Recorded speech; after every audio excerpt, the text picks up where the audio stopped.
You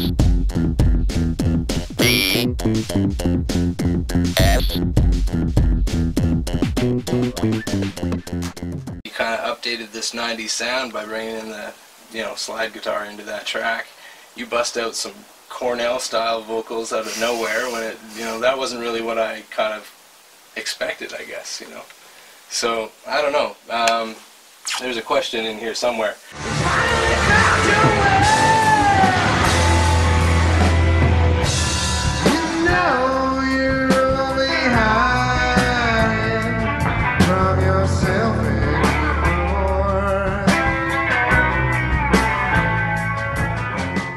I was just thinking about the other day that, the places where it's like a hole in the wall, because there's no door fee, of course, and you just basically buy cheap beer. Right. You get more people out for it. Yeah. Versus the other places, it's like, okay, it's going to cost you like $400, and it's like a small place. Yeah. And you got like 3 indie bands, and they got to basically invite out all their friends, and then they promote themselves. Promote themselves, of course, and then you can break even. Like there won't be any. Beer prices probably. There'll be nothing. Like the place won't do anything. They won't even put out a poster saying like this is our lineup for the month. Right. I don't think you'd ever stay the same.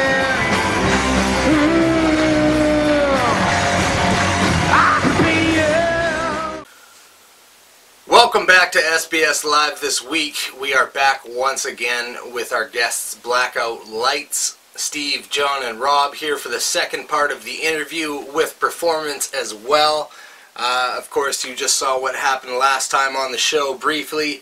If you missed it, we talked a lot about the independent scene in Vancouver and just what a struggle it can be for a band to integrate themselves with the rest of that culture. So we'll continue the interview and performances from the gentlemen of Blackout Lights here on the show today. We'll also have videos from Faye and our upcoming guests later this month, Closer.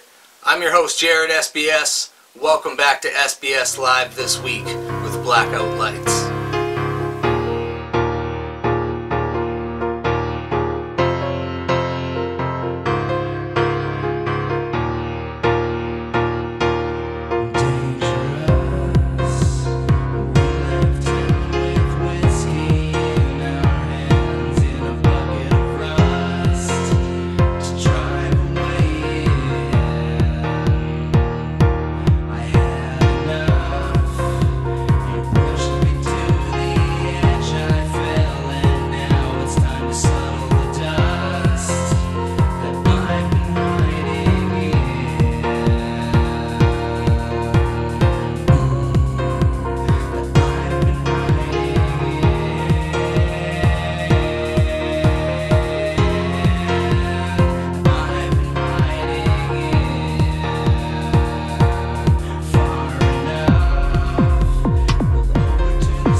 It's more or less talking about the ability that you guys seem to have to play on the inside of an influence without just copying it straight up. But like when you're writing, how hard of a line is that to walk? Is it something you think about? Yeah, no, that's a big compliment for you to say that, for sure, because definitely we, you want to, I wear my influences on my sleeve, for sure, going back to, Soundgarden would definitely be, one of the earlier bands that I listened to, but well. Now, these days, so there's so much out there that I think a lot of us would say that, very diverse musical influences, but, yeah, that is a tough line to walk, because, I'll often, you write a song and then you'll be driving home and you're flipping through on the MP3 player and you're like, oh, that's where I got that from. Right, okay. So that does happen. So it happens sometimes where you're like, oh. Yeah, it happens. Yeah, totally, right? And so you're like, okay, but the idea's there, so then, maybe I'll think, okay, well, what if we change it? Maybe I'll make it backwards or something, Right. Yeah. Whatever, right? Because, because unless, by some extreme fluke, you got all the instruments arranged perfectly, there's still a large element of yourself in whatever it was that was written, right? Right, yeah. Well, to a certain degree, everybody just rips off the Beatles in a different way. Yeah, right? yeah, so, exactly. I think that, a lot of times you end up copying a lot of, your influences, maybe not by mistake. So yeah, that is a fine line to walk, and when you don't recognize it right away, especially if you listen to a lot of music, which I do, and these guys do. I think that's actually what helps us out, is that we all have like. I think we're all very diverse, diverse you know, in what we backgrounds. actually like, right? Like I think Rob's way more into a lot of blues stuff and like heavy rock, whereas I would, you know, I like heavy rock stuff, but also into the metal. Yeah. I love metal and Psychedelic. Industrial, but I love, you know, 60s and 70s psychedelic, you know, stuff too. Yeah. John loves And electronic. I like a lot of garage rock. Garage rock. Yeah, but then I like a lot of electronic stuff, and even like a lot of like hip hop and funk beats and stuff like that. Right. So I think that when we write a song, we don't say this song is going to sound like this. Right. My challenge always when I'm playing a song is more like, okay, well, how do I do a different drum beat than when the last song I just played? We almost While talk keeping it about, not too crazy. Yeah. it's like we talk about what kind of vibe we want to get Yeah. on the song, right? Instead of, you know, saying like we want it to sound like something, it's kind of, you know, it's, you know, whatever, upbeat, make it, you know, dancey, or make it, you know, really Give it disgustingly a theme, but not like sludgy discuss or whatever, point right? by Yeah. point, right? Yeah. Okay. So. I see how it works now. Blackout lights. I'm getting this. I'm getting this.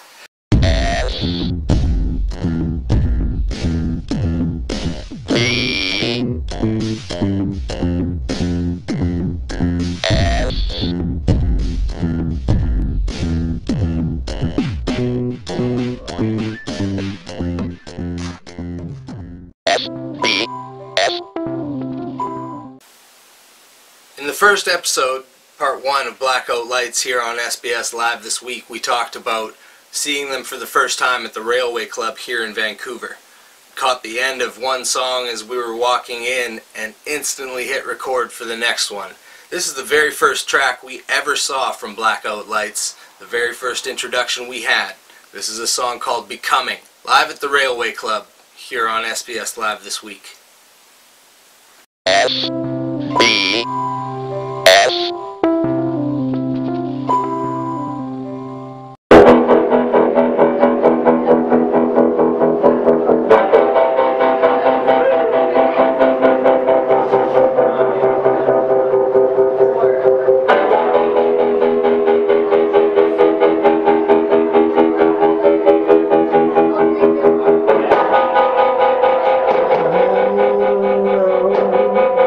Why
So when it comes to that EP, that's been out for a couple of years now. Yeah. Yeah.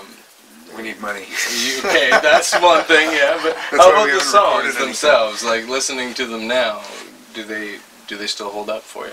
You know We what still I mean? play a lot of them live. That's something with this band that I think, although we're trying to let go of that a bit. There's certain ones that I think will stick around for a while, but there's definitely a group of 4 or 5 songs that we've had for the entire time that we've been in existence. Okay. That have kind of, they've changed in different ways, and especially, with different people coming in and out of the band, Right. for the better. And I feel like, if nobody's heard it yet, then what's the harm in still playing it and refining it? Well, that's the But thing. at a They're new to certain me. I point- still like them. That's the why thing. I So wanted to know that's what the you challenge. guys Is that thought, they're right? new to like a lot of people. Yeah. So But like we're trying to finally, get Rob into a lot more songs because a lot of these songs are, Right. where there were parts that are already written, so we kind of have an idea. Like, so it's like, for him, so he can express himself. Mhm. So that's why we have a lot of new songs that we where don't want he's Rob more to of just a come in and have to play the exact yeah, same exactly, thing as where he what can put his own Do bass the line robot, to it. previous right? Yeah. bass player played, The only, right? the only problem is that you like now we're working on new material, and then we're just practicing a few older songs for this session, Right. and then it's stuff we hadn't touched for a few months, and then you play it again, you're like, man, actually those were pretty nice, Pretty Right. good song. So I always wonder that. Still I feel that it's very Yeah. solid material. So Yeah, like, exactly. finally, when you're talking about is one of our older songs. Yeah. It didn't originally have slide guitar. It kind of I morphed had into morphed a that. lot, yeah. That one. Right. It actually Good was morph. kind of Yeah. part Dig it. one of a 2-part song. We kind of discarded yeah. the second part, but We used to call it twins or something. yeah, it was twin one. Okay. And two, so Right. So yeah, I don't know. We don't really set out to sound like anything, so it just kind of we work on it until it becomes something that we really feel, it's got the right moment to it, it's got the right sound to it, and then we kind of leave it at that. But we are trying to progress and make some new songs.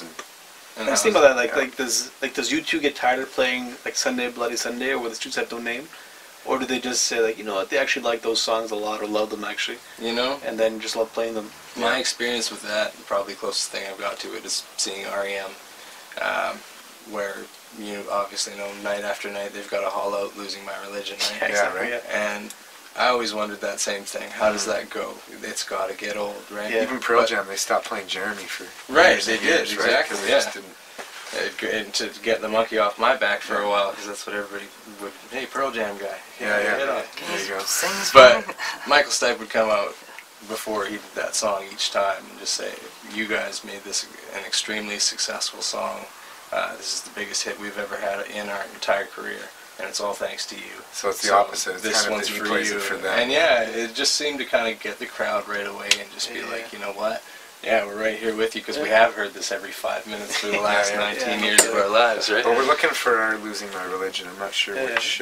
We want to keep writing songs and make stuff that sounds cool, that can appeal to maybe a wide audience. We like to keep it heavy, but Well, how do you do that, man? Like, how do you create that that's the timeless tough song? thing, right? My idea originally was always to kind of create a cross between the Beatles and Nirvana, somewhere in between there, which are two of my all-time favorite bands, Right. Which a lot of people I'm sure would say, and they're easy ones to go to, but I really, think even Kurt himself thought he was trying to blend Nirvana and the Beatles in a way, right? yeah, You like know? he was a big fan of the Beatles too. I listened to him since I was quite young, and just the simplicity. I think simplicity has always been something that I try to keep in mind, even though a lot of our songs might have quite a few riffs in them. I still think that we try to, as a 3-piece anyways, there's a certain art to having to keep it simple because of, if I start going off and doing crazy solos, then, it just kind of falls out a little bit, and then I'm not Jimi Hendrix or It's anything. kind of like right? leaving So these guys hanging when that happens if you go too far, right? if you go too far, exactly, right? So we try to make something that's fun for all of us to play. I think we've decided that we'll just, we want to keep it as a 3-piece instead of adding the extra guitar, even though it might add another dimension. I think that, as long as we're having fun with it and we really, make it so that we have just a very cohesive together sound with the 3 of us, then During the recording process, you can always do whatever you want there too, right? Like you get that advantage. 48 tracks. Yeah. Add 16 guitar solos. I want to do a song with 48 tracks, just to even know what it's like. Yeah. Alright, I got more than 8. Some people like to challenge themselves. Exactly. You know, it's good to have goals. Hand claps and foot stomps, right?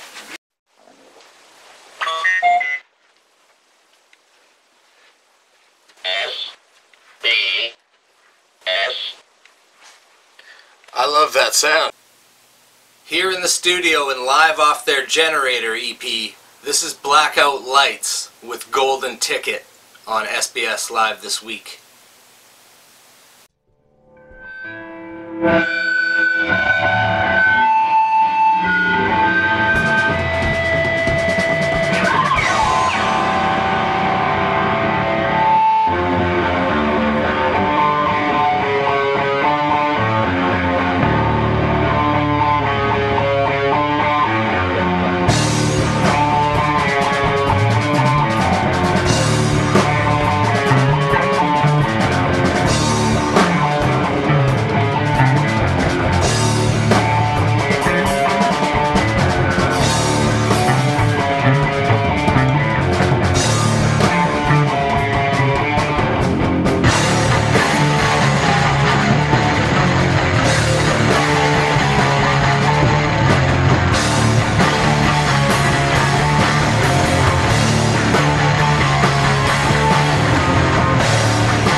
What have you found to be the difference between being a 4 and a 3-piece band? Like what what changed aside from just I that would one say, layer? Or was there something else? I would say like between let's say a 4-piece and 3-piece is that like with I'm always mindful of like the other players. I'm always like, okay, do they have enough room to do their own thing and express themselves? And of course, with a 3-piece, you have way more room than with a 4-piece.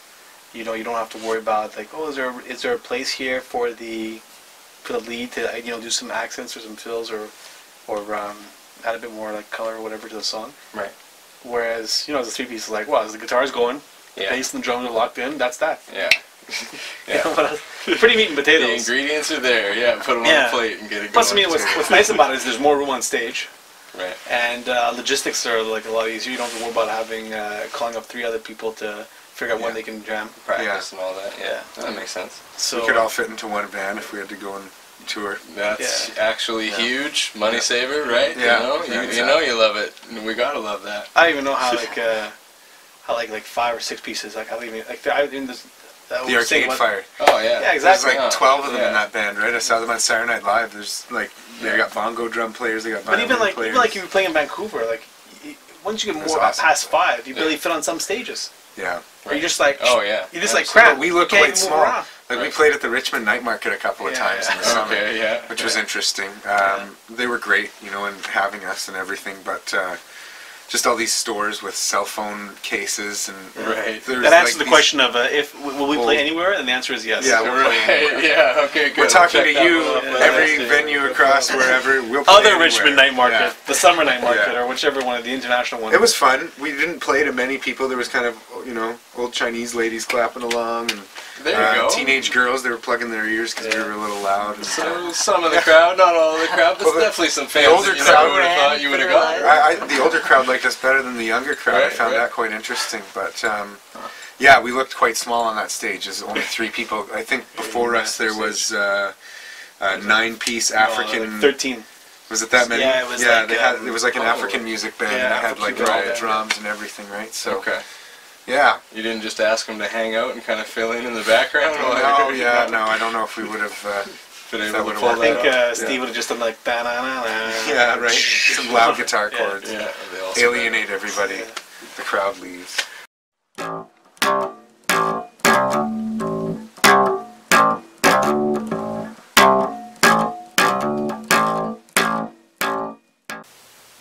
Towards the end of 2013, we ran a special segment called SBS Separated, where we took some of the videos out of our show and posted them separately online.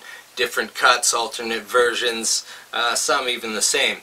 But the point being, lots of videos out there for you to watch, and you saw one of them earlier with the Blackout Lights song, Becoming. I want to show you another one from the SBS Separated series. You can check that out on our YouTube channel at youtube.com/sleepingbagstudios. And you will find in the SBS Separated series 0.1 by Faye. This is an alternate cut here on SBS Live this week. SBS.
Jeremy's sidekick, I forget your name. Tim!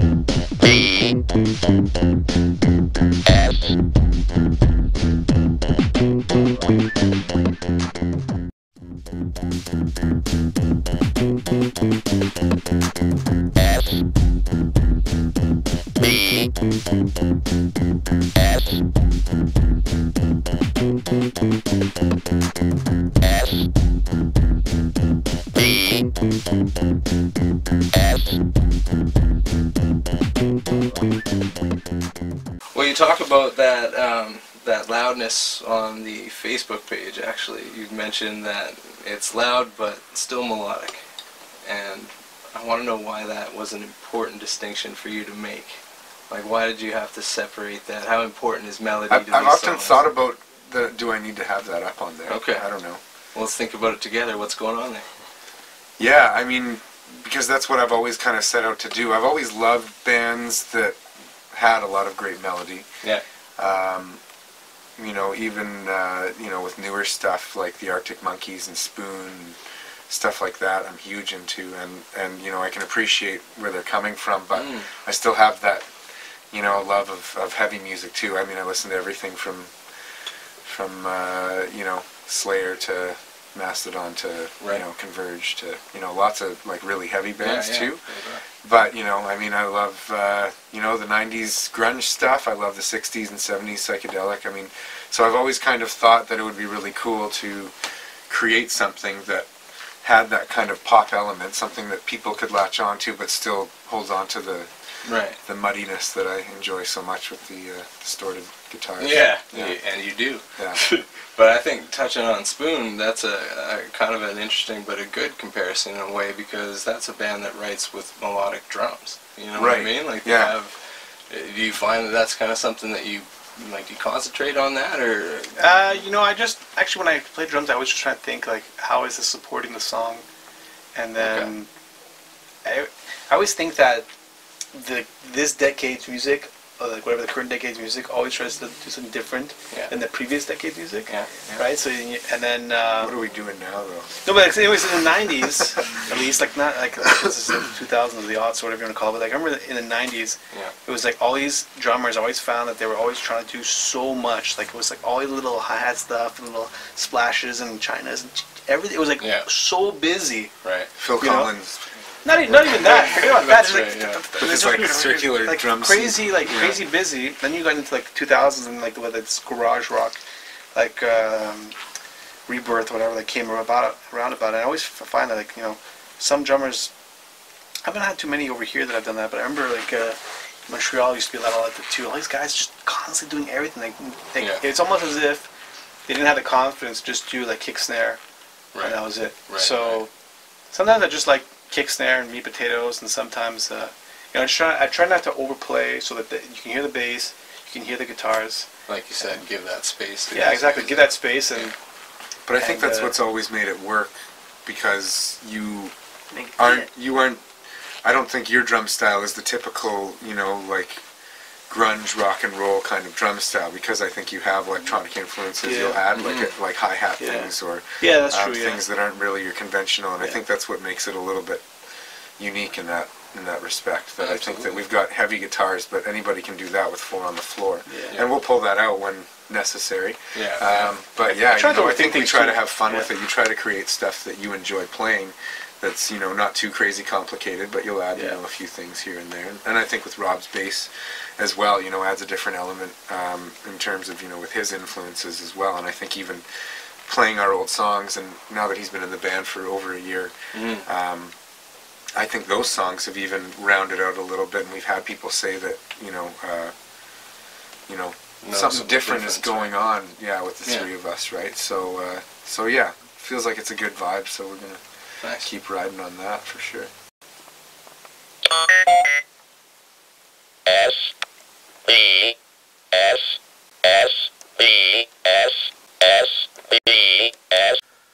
Alright, once again, live here at Sleeping Bag Studios, this is Blackout Lights with a song called...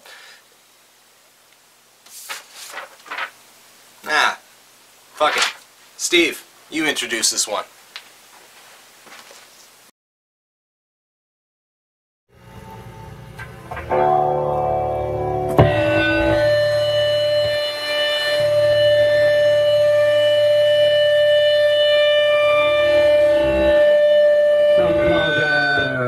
The song's called Checks My Nose Can't Cash.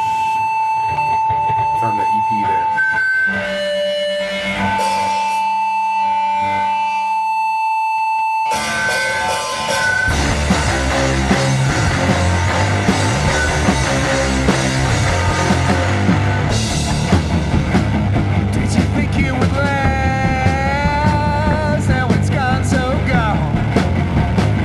Tried to take it away, it was just not my thing.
Yes.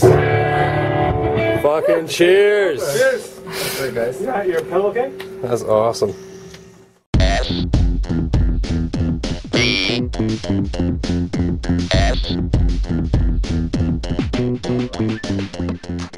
Let's see if I can help you out a little bit with this. First of all, we'll pad it out here. I'm gonna help you right here. But, you know, like I said, I'm a research hound, right? So I'm looking at the Blackout Lights Facebook page right now.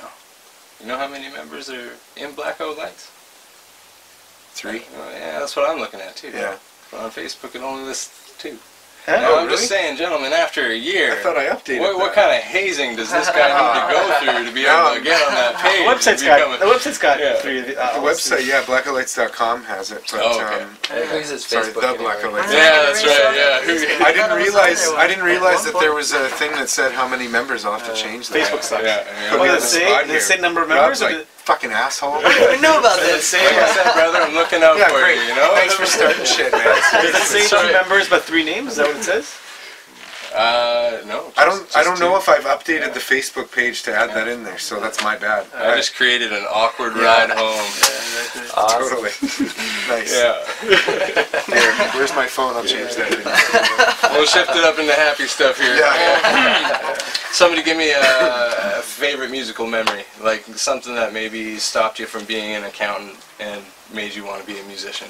Some fork in the road. Anything come to mind? We'll go from left to right. John. Man, I think that was favorite musical memory. Memory takes a while. We're all good with that. This is where I drink coffee, they drink beer. Yeah. You guys all good? Actually, my beer somewhere. I'll be right back. There we go. They cut me off. He just leaves. That's why you're. Where's my beer? I would say for me, like the reason why, like I mean, I've always loved to play drums. Even my dad, actually, it's funny. Like I found out after I started playing music that my dad used to play drums and guitar when he was younger, and then gave it up.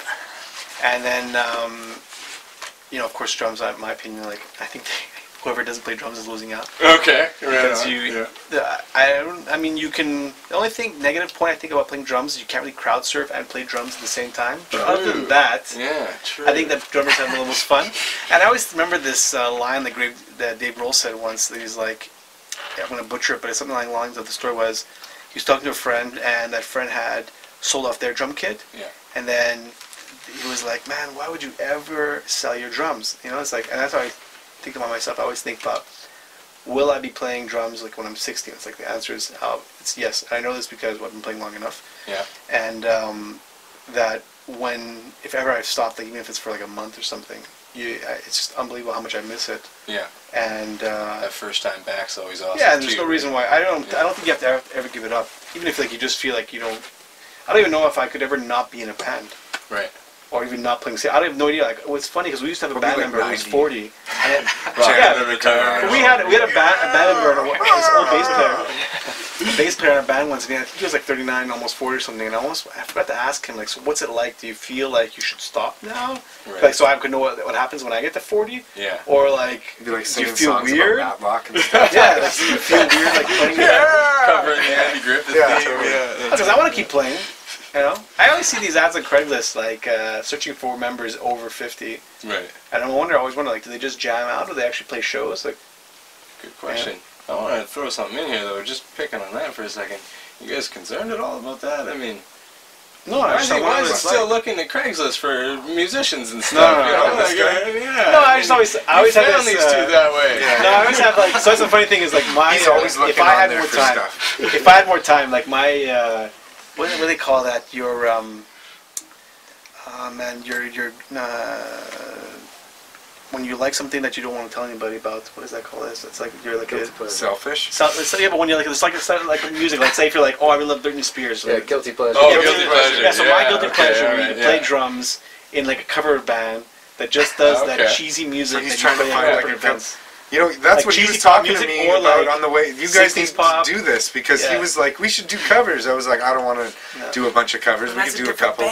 As a different band and a Just playing different like name. a cheesy cover band. Right. I love to You do guys cheesy need to cover talk band. about this. Like I couldn't give up doing originals. I Yeah, couldn't give up yeah. being loud and playing rock. Yeah. But I couldn't do stuff like YMCA or like I Will Survive or whatever. Yeah, So what would you define cover? cheesy. But Like, what I do you actually mean like there? I don't know like yeah I could do like 70s or like 60s like pop or something or even like Okay. some 80s like Get some Wham going. yeah that exactly kind of something stuff? you know like, I don't know Yeah, yeah.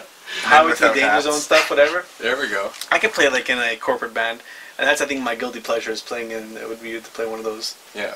Not like where I do that every night. I think I'd have to kill myself. But Definitely not my guilty pleasure. Yeah. You know, I would just altogether yank his internet cord, Yeah. guys. I don't know about this. Don't let him go. I would Don't really let him like, go. like imagine like 80s drums like like so simple. Yeah, oh, sure enough. You know? Yeah, you could like have a donut Oh, and exactly, coffee yeah, going exactly. while you're doing it. Yeah, No problem exactly. at all, right? Yeah. Some cheesy guitar, air guitar, yeah. going off, man. That'd be great. No. The bass would be all the way down. Yeah. Is there bass in the song? So, Doesn't matter. Drummers. You can edit out that whole part. That's right, yeah. Yeah.